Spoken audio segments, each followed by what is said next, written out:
the Niners might quietly be shifting behind the scenes. And the crazy part is we've got two completely different stories that could seriously impact this team moving forward. One of them is about young players fighting for their entire NFL dream right now. Guys, nobody is talking about nationally, but players that could honestly become real pieces for this roster sooner than people expect. And the second story, yeah, that one involves a quarterback situation that could turn into a massive conversation around the league if things go a certain direction. And trust me, when it comes to this franchise, quarterback drama is the last thing this fan base wants hanging over the season again. What makes all of this so interesting is that both stories connect directly to where the 49ers are as a franchise right now. This team is still trying to stay in that Super Bowl window. Every roster spot matters. Every backup matters. Every front office decision matters. And whether people realize it or not, some of the moves happening right now could absolutely affect what this team looks like by the middle of the season. And honestly, some of these names might surprise you. Before we dive into everything, real quick guys, if you're new here, hit that like button and subscribe to the channel. My name's Walter, this is 49ers Nation Report, and this channel is still growing from the ground up with real Niners fans. So if you truly believe this team can get back to the Super Bowl next season and you want to be part of this community from the beginning, make sure you're subscribed. Alright, so let's start with the first story because, honestly, this is the kind of stuff real football fans pay attention to. Everybody talks about the stars. Everybody talks about Brock Purdy, Christian McCaffrey, Nick Bosa, Brandon Ayuk. But championship teams are built because of the hidden pieces too. And right now, the 49ers have a really interesting undrafted free agent class coming into camp. A lot of these guys are walking into the toughest situation possible. Nothing is guaranteed. Most of them won't make the final 53-man roster. But every single year, Kyle Shanahan and John Lynch find somebody nobody expected to matter. And suddenly that player becomes part of the rotation. So when people rank these UDFAs by their chances of making the roster, it actually matters way more than casual fans think. Starting at number 8 was wide receiver Wesley Grimes from NC State. Big frame, good speed, interesting athletic profile, but right now he still feels more like a developmental player than someone ready to contribute immediately. The expectation around him is probably practice squad first. And honestly, with how competitive the receiver room already is, that makes sense. The talent is there, but the NFL is brutal for young receivers that still need refinement. At number 7 was another wide receiver, Will Pauling from Notre Dame. This one is interesting because his path to making the team probably comes through versatility more than being a pure receiver. The belief is that he could become one of those gadget-type players that Shanahan likes using in specific situations. Motion plays, quick touches, return game stuff. And the biggest thing here is that he's basically insurance for Jacob Cowing. So if Cowing struggles or gets hurt, Pauling suddenly becomes a real option. Then you get into the defensive line battle, and honestly, this is where things start getting really competitive. At number 6 was James Thompson from Illinois. A lot of people actually liked this pickup because he came in as one of the higher-rated undrafted free agents the Niners signed. But the problem is the competition is nasty. He's fighting against guys like Evan Anderson and Sebastian Valdez for potentially one final roster spot on the defensive line. And when you already have depth battles happening before camp even starts, it becomes very easy for talented players to get squeezed out. At number 5 was Bryson Eason from Tennessee. Similar situation to Thompson, but there's a feeling Eason might already be slightly ahead in the pecking order. Still, nothing is guaranteed. Him, Thompson, Valdez, Anderson. These guys are all basically entering camp in survival mode. Every preseason snap matters. Every practice rep matters. One mistake can literally decide somebody's career. And honestly, this is where you start appreciating how hard it is to make an NFL roster. Now, number 4 might quietly be one of the most important names on this entire list. Jalen Stroman from Notre Dame. The reason this one stands out is because the 49ers went through the entire draft without taking a safety. That surprised a lot of fans. And when you look at the current situation behind Jair Brown, there are still questions. Marcus Siegel hasn't fully proven he can be trusted consistently in those dime package situations yet, and Stroman could legitimately push for that role. He's projected more as a slower box safety, but that actually fits certain defensive packages the Niners use, especially in dime looks where physicality matters more than pure range.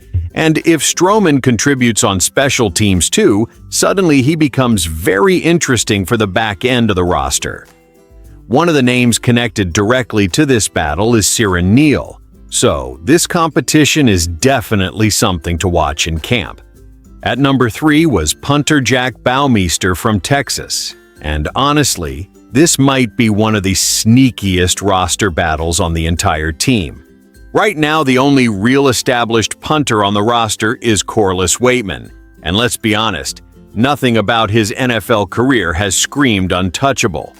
That means Baumeister has a very real opportunity to walk into camp and straight up steal the job. And special teams absolutely matter for a team trying to win a Super Bowl. Hidden yardage changes games. Field position changes playoff games. Then at number 2 was edge rusher Mikael Kamara from Indiana, and this one feels very 49ers-like. Because when you watch how this organization evaluates pass rushers, they clearly value production and motor. Kamara was insanely productive in college, even if some scouts question whether his athletic traits fully translate to the NFL level. But we've seen this team maximize rotational pass rushers before. We've seen them develop defensive linemen people doubted.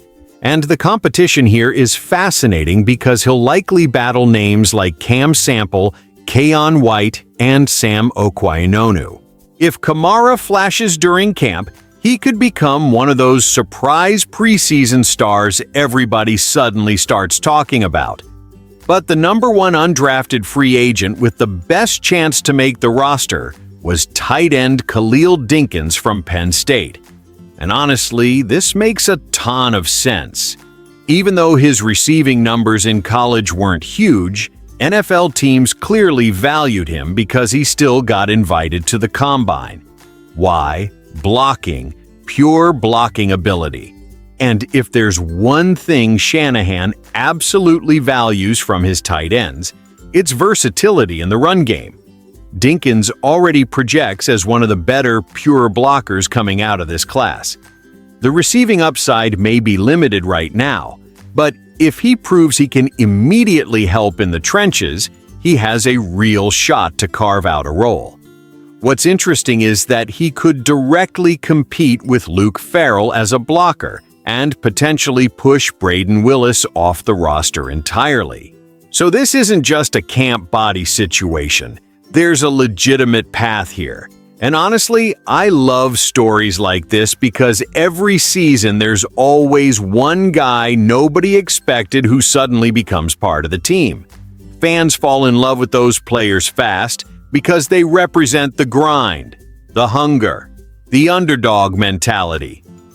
Now switching to the second story, and yeah, this one could become a much bigger conversation depending on what happens over the next several months. Because apparently there's now a trade pitch floating around involving Mac Jones and the Pittsburgh Steelers. And immediately when fans hear that, the reaction is mixed. The proposed deal would send Mac Jones to Pittsburgh in exchange for a 2027 second-round pick. And the reason this is even becoming a conversation is because the Steelers' quarterback situation still feels unstable despite all the Aaron Rodgers rumors. Pittsburgh is reportedly hoping Rodgers returns for one more season in 2026, but nobody fully knows what his future looks like right now. And even though the Steelers drafted Drew Aller in the third round of the 2026 NFL Draft, there are still major questions about whether they truly have a long-term answer at quarterback. That's where Mac Jones enters the conversation. And look, whether people want to admit it or not, Mac actually played important football for the 49ers last season. When Brock Purdy missed time, Jones stepped in and kept this team alive. He completed 201 passes on 289 attempts, threw for 2,151 yards, had 13 touchdowns, and only 6 interceptions. And honestly, without Mac Jones stabilizing things during that stretch, there's a very real chance the Niners miss the playoffs entirely. That's why this situation feels complicated emotionally for fans. Because on one side, Brock Purdy is obviously the franchise quarterback. There's zero controversy there. When Purdy is healthy, this is his team. End of discussion. But on the other side, the 49ers know they have a backup quarterback with actual value now. The problem is the reported asking price. Apparently, San Francisco has been looking for a first-round pick in exchange for Mac Jones, and around the league, people see that as extremely expensive. Honestly, probably too expensive. And because Jones is entering the final year of his contract, the timing becomes important. If the Niners wait too long and don't trade him, they risk losing him in free agency next offseason for potentially much less value. So now the debate becomes really interesting. Do you keep one of the best backup quarterbacks in football because this roster is built to win right now, and another injury to Purdy could derail the season? Or do you capitalize on Jones's value while you still can? That's the balancing act John Lynch and the front office are dealing with. From Pittsburgh's perspective, there's hesitation too. Even if Aaron Rodgers returns, they already have Drew Aller developing, plus Mason Rudolph and Will Howard in the room. So, giving up a future second-round pick for Mac Jones may still feel too aggressive for them. There's also the possibility they simply wait until next offseason and try signing Jones outright if he hits the open market. Which honestly is why this feels more like leverage and speculation right now than an imminent trade. But still, it tells you something important. Around the league, Mac Jones rebuilt some credibility last season. People noticed the way he handled himself in San Francisco. People noticed he could still function effectively in a structured offense. And for the 49ers, that's both a good thing and a stressful thing at the same time. Because depth at quarterback matters way more than fans realize until disaster hits. And after everything this franchise has gone through at quarterback over the last several years, I honestly understand why some fans would rather keep Mac no matter what. At the end of the day, both of these stories really show where the 49ers are as a franchise right now. This team is trying to balance the present and the future at the exact same time. You've got hungry undrafted rookies fighting for their NFL lives, trying to sneak onto a championship-caliber roster. And then you've got serious conversations happening about valuable depth pieces like Mac Jones and whether the front office should cash in now or keep all-in insurance behind Brock Purdy. That's what happens when your expectations are Super Bowl or bust. Every roster decision feels bigger. Every camp battle matters more. Every trade rumor creates anxiety. And honestly, that pressure. That's part of being the San Francisco 49ers now. But I'll say this. If this coaching staff hits on even one or two of these undrafted guys, and if this team stays healthy at quarterback, there's absolutely enough talent here to make another serious run. That's why this offseason matters so much. But, alright, Niner faithful, I want to hear from you guys now. Which undrafted free agent do you think has the best shot to make the roster? And would you trade Mac Jones for a second-round pick? Or would you keep him as Brock Purdy's backup for another season? Drop your thoughts in the comments because I already know this fan base is going to have strong opinions on both stories. And if you enjoyed the video, don't forget to like and subscribe to 49ers Nation Report. The channel is still growing, and I truly appreciate every single one of you riding with us early. If you believe this team can get back to the Super Bowl and you want to keep talking Niners all season long with real fans, make sure you're subscribed. See you guys in the next one.